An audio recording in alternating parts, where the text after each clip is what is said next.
Melanjutkan part sebelumnya yang di mana markas besar kepolisian internasional telah dikejutkan dengan datangnya seorang narapidana dengan kekuatan immortal atau keabadian.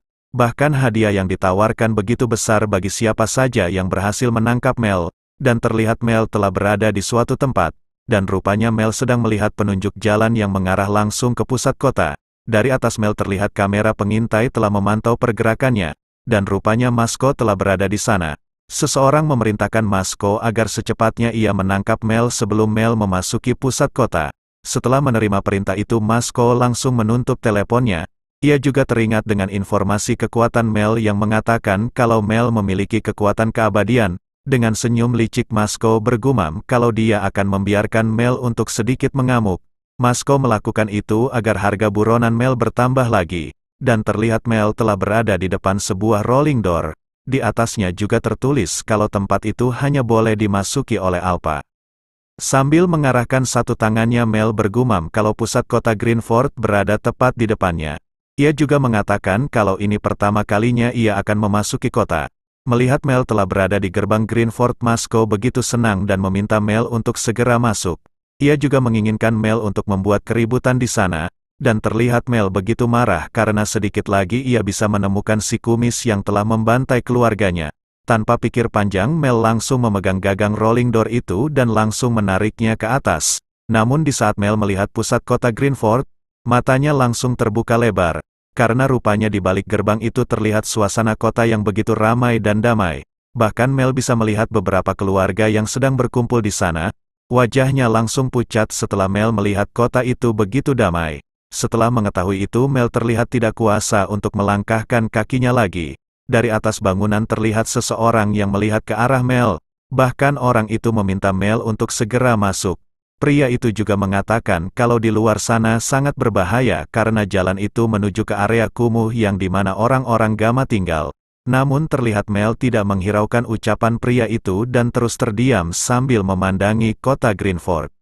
Semua orang yang melihat Mel diam di dekat gerbang, mereka langsung berteriak sambil meminta Mel untuk segera masuk.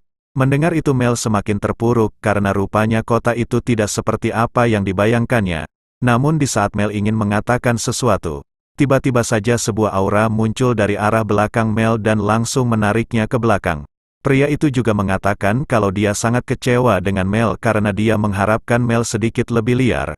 Dan rupanya orang yang menarik Mel adalah Masko. Sambil menggendong Mel, ia mengatakan kalau dia adalah polisi internasional peringkat 10. Ia juga memuji wajah Mel yang begitu imut saat dilihat lebih dekat. Sambil melihat Masko, Mel begitu syok setelah Masko mengatakan kalau dia adalah seorang anggota kepolisian. Dan tiba-tiba saja Masko langsung mengeluarkan senjata miliknya. Mel sangat terkejut setelah melihat itu. Tanpa pikir panjang Masko langsung menebas perut Mel dengan senjata miliknya.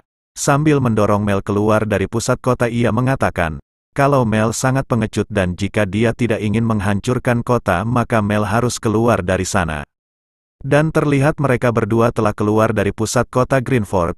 Masko terus mendorong tubuh Mel hingga membentur bebatuan di sana. Dengan cekatan Masko langsung memasang kuda-kuda menyerang sambil melihat kondisi buruannya, dan rupanya Mel masih mampu berdiri setelah menerima serangan Masko.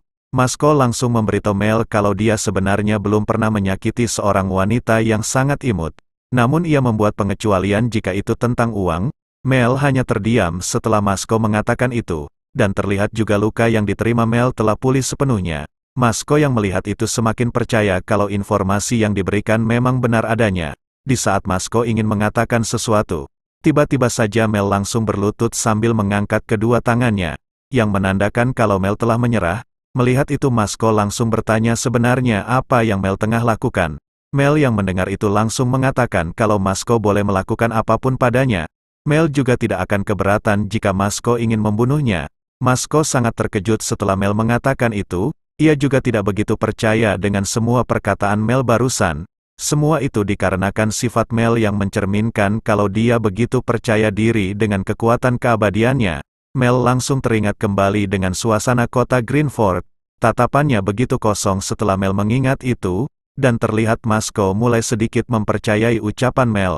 Semua itu dikarenakan mata Mel yang tidak bernyawa dan karena hal itu juga Masko beranggapan kalau Mel tidak berbohong. Dengan sangat cepat Masko langsung berada di depan Mel sambil mengayunkan pedangnya. Masko juga mengungkapkan rasa kecewanya kepada Mel, karena awalnya ia ingin bermain sedikit lebih lama dengannya. Akan tetapi di saat serangan itu hampir mengenai Mel, tiba-tiba saja Mel mengepalkan tangan kirinya. Masko begitu terkejut setelah melihat itu karena sebuah pukulan yang begitu kuat mengarah langsung kepadanya. Melihat itu dengan cepat Masko langsung melompat ke belakang untuk menghindari serangan Mel. Wajahnya langsung pucat karena jika dia terkena tinju Mel barusan pasti dia akan mati. Dan terlihat tatapan mengintimidasi yang terpancar dari mata Mel. Melihat itu Masko bertanya-tanya apakah orang-orang seperti Mel masih ada yang tersisa. Ia juga beranggapan kalau orang-orang seperti itu seharusnya dimusnahkan. Dengan sangat marah Mel mengatakan kalau dia memiliki alasan untuk hidup. Ia juga melanjutkan kalau dia belum mau mati sebelum ia membalaskan dendamnya kepada si kumis. Mendengar itu Masko mengungkapkan kalau dia tidak bisa membiarkannya. Masko langsung menancapkan pedangnya ke tanah sambil mengeluarkan kekuatan miliknya. Kekuatan itu menciptakan sebuah kristal es yang begitu besar dan berbentuk seekor singa. Sambil tersenyum Masko mengatakan kalau Mel telah keliru jika Mel berpikir kalau Masko hanya bisa mengayunkan pedangnya. Dengan cepat Mel langsung mengambil ancang-ancang dan langsung melompat ke atas. Dari atas langit Mel langsung memusatkan kekuatan di tangan kirinya. Dengan sangat marah Mel bertanya sebenarnya apa salah mereka dan mengapa kepolisian ingin menangkap mereka. Di sini Mel ingin mengatakan kalau yang seharusnya mereka tangkap adalah semua orang-orang korup yang sudah menindas dan menyakiti orang-orang tidak bersalah. Dan di sini Mel adalah salah satu korban. Dan terlihat Masko begitu terkejut karena Mel mampu melompat begitu tinggi. Dengan sangat marah Mel mengatakan kalau yang harus mereka tangkap adalah orang-orang rakus yang telah mempermainkan hidup mereka semua. Dan terlihat juga kekuatan Masko langsung bersiap menghadapi kekuatan Mel. Mel langsung memusatkan semua kekuatan di tangan kirinya. Dengan membuat udara menjadi pijakannya Mel langsung melesat ke bawah sambil mengayunkan tinjunya. Kekuatan Masko langsung hancur setelah menerima pukulan kuat Mel. Masko begitu syok setelah Mel menghancurkan kekuatan miliknya, dan terlihat Mel telah bersiap melancarkan satu pukulan nyap ke arah Masko. Mel juga mengatakan jika Masko bertarung untuk mendapatkan uang maka Mel bertarung untuk mendapatkan kebebasan. Namun tiba-tiba saja scene berpindah di suatu tempat dengan bendera atau apapun itu yang tertulis SOK. Dan tak lama gerbang bangunan itu terbuka setelah melihat sebuah pesawat balon udara yang mendekat ke arah bangunan itu. Dan rupanya pesawat itu telah ditunggu oleh 3 orang di sana. Salah satu dari mereka mengatakan kalau hadiah telah siap untuk dikirim dan beberapa telah dikirim ke daerah kumuh. Dan terlihat mereka bertiga menggunakan setelan Santa.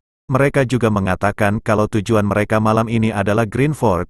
Dan rupanya mereka bertiga ini adalah seorang pekerja dari perusahaan Santa Industri.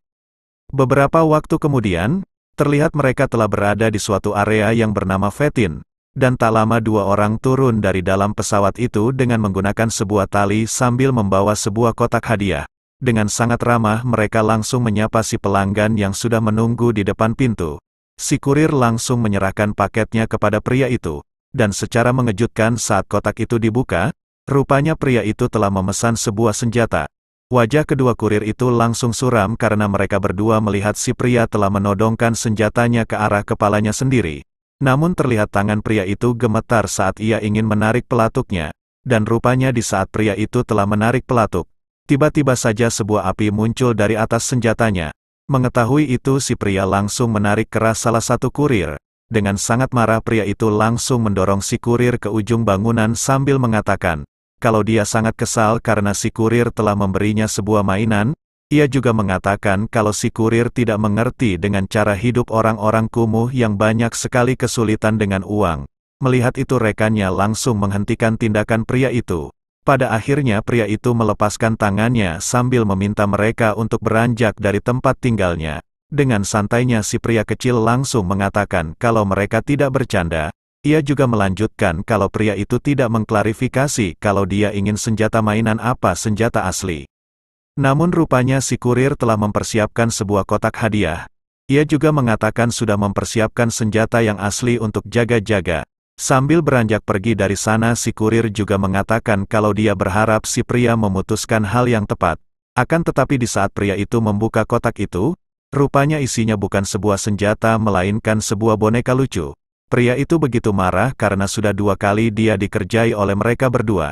Namun kurir itu langsung mengatakan kalau dia berharap pria itu memakai jasanya lagi. Karena seberat apapun beban yang dia tanggung tetapi pria itu tidak boleh menyerah dengan mudah. Si pria langsung terdiam setelah mendengar itu. Di dalam pesawat si pilot langsung memuji kerja mereka berdua. Ia juga mengatakan kalau mereka hanya perlu mengirim 1 paket lagi. Dan rupanya paket yang tersisa akan dikirim ke daerah tempat tinggal Mel. Paket itu pernah dipesan oleh paman Mel untuk hadiah ulang tahunnya, dan rupanya si pilot telah mengetahui kalau pagi ini bangunan itu telah dirobohkan. Lalu scene berpindah di markas besar kepolisian internasional, dan rupanya Mel telah berhasil ditangkap dan telah berada tepat di hadapan semua anggota kepolisian. Hyung Min langsung menjambak rambut Mel, dan terlihat Mel begitu kesakitan setelah Hyung Min menjambak rambutnya. Hyung Min juga mengatakan kalau dia sangat kecewa karena seorang gadis kecil yang begitu rapuh bisa menghancurkan gerbang pemeriksaan. Dan terlihat Mel mendapatkan banyak sekali luka di tubuhnya. Entah kenapa Mel tidak bisa menyembuhkan dirinya, lalu scene berpindah ke beberapa waktu yang lalu sebelum Mel tertangkap. Rupanya di saat pukulan Mel akan mengenai Masko, dengan sangat panik Masko langsung mengeluarkan borgol yang tersisa di jirah mesin miliknya. Dan dengan cepat Masko telah berhasil memborgol kedua tangan Mel. Lalu kita kembalikan ke situasi saat ini, Hyung Min langsung memberitahu Mel kalau borgol yang mengikat kedua tangannya adalah sebuah borgol khusus yang dapat menyegel kekuatan miliknya. Hyung Min langsung mengarahkan tangannya sambil bersiap menyentil tubuh Mel. Hyung Min terus menyentil tubuh Mel berulang kali sehingga Mel begitu kesakitan. Setelah cukup melakukan itu Hyung Min langsung melempar Mel ke lantai. Ia juga langsung memberi isyarat kepada anggotanya. Dan terlihat dari atas Mel sebuah besi berukuran besar akan jatuh menimpa tubuh Mel. Akan tetapi tiba-tiba saja Masko langsung berdiri di depan Mel. Hyung Min begitu terkejut melihat Masko menyelamatkan Mel. Sambil gemetar ketakutan Masko mengatakan kalau sebaiknya mereka mengeksekusi Mel di depan publik. Agar Mel menjadi contoh bagi semua penduduk agar kejadian itu tidak terulang lagi. Hyung Min langsung menatap tajam ke arah Masko. Dan untungnya Hyung Min menerima semua usulan dari Masko. Ia juga memuji Masko yang dapat berpikir pintar. Beberapa saat kemudian, terlihat Mel telah berada di sel tahanan dengan beberapa rantai yang mengikat tubuhnya, dan terlihat juga Masko telah berada di sana sambil melihat kondisi Mel yang begitu menyedihkan. Tanpa pikir panjang Masko langsung memasuki sel milik Mel. Melihat itu Mel langsung meminta Masko untuk pergi dari hadapannya. Namun Masko tidak menghiraukan permintaan Mel barusan dan langsung menarik 1 kaki Mel. Mel begitu terkejut setelah Masko menarik 1 kakinya, dan rupanya Masko melakukan itu agar dia bisa membalut luka yang berada di kaki Mel, karena dia tahu kalau sekarang Mel tidak bisa memulihkan dirinya lagi. Masko juga langsung menyentuh muka Mel sambil memeriksa luka di wajahnya. Melihat itu Mel beranggapan kalau ada yang salah dengan otak Masko. Dengan sangat marah Mel langsung meminta Masko untuk keluar dari dalam selnya. Dan tiba-tiba saja Masko langsung bertanya pada Mel apakah dia ingin bekerja dengannya. Mel begitu terkejut setelah Masko mengatakan itu. Masko juga melanjutkan kalau awalnya ia memang melakukan misi itu hanya karena uang. Akan tetapi sekarang dia telah berubah pikiran setelah Masko melihat kekuatan besar milik Mel. Akan tetapi bukannya sebuah jawaban yang diterima Masko melainkan sebuah tendangan telak yang mendarat ke wajahnya. Dengan sangat kesal Mel mengatakan kalau dia tidak bisa semudah itu mempercayai Masko. Ia juga melanjutkan jika Masko memang tertarik padanya maka ia meminta Masko untuk melepaskan semua rantainya. Namun setelah melihat keganasan Mel, Masko langsung berpikir kalau Mel memanglah seorang gadis yang sangat menarik. Masko langsung memanggil anak buahnya untuk membawakan seorang kriminal ke hadapannya. Beberapa saat kemudian, terlihat 2 anggota kepolisian telah membawa seorang pria tua ke hadapan Masko. Salah satu dari mereka juga telah mempersiapkan sebuah hidangan yang masih tertutup. Mel langsung bertanya sebenarnya siapa pria tua di hadapannya itu. Sambil tersenyum licik Masko menjawab kalau pria itu adalah seorang kriminal. Dan tiba-tiba saja Masko langsung melempar sebuah senjata api ke hadapan Mel. Rupanya Masko meminta Mel untuk menghabisi pria tua itu agar Mel bisa bekerja dengannya. Dengan sangat panik pria tua itu meminta tolong pada Mel. Ia juga mengatakan kalau dia hanya kebetulan lewat. Mendengar itu Masko langsung menendang pria tua itu sambil memintanya untuk menutup mulutnya. Mel begitu marah setelah Masko melakukan itu, dan terlihat Masko telah membuka hidangan yang dibawa oleh anggotanya, dan rupanya isinya adalah sebuah stik daging yang begitu mewah. Mel langsung gemetar setelah melihat hidangan lezat itu, karena pagi ini dia belum makan sama sekali. Sambil menatap tajam ke arah Mel, Masko mengatakan kalau dia bisa memakan hidangan itu setiap hari jika dia bersedia bekerja dengannya. Ia juga meminta Mel untuk tidak banyak berpikir dan meyakinkan Mel kalau keluarganya pasti tidak ingin Mel mati. Mendengar itu Mel langsung mengambil senjatanya. Masko terus memperhatikan tindakan apa yang akan Mel lakukan, dan terlihat Mel telah mempersiapkan dirinya. Namun di saat dia menatap pria itu, ia semakin ragu jika dia harus menghabisi seorang pria tua yang tidak berdaya. Oke cuy, cukup sekian dulu. Oh iya, maaf kalau uploadnya lama soalnya kemarin Mimin banyak kerjaan jadi Mimin harus fokus dulu. Buat kalian yang minta Mimin buat upload seminggu 3 kali, Mimin bakal usahain cuy. Dan seperti biasa Mimin mau berterima kasih buat kalian yang selalu support Mimin.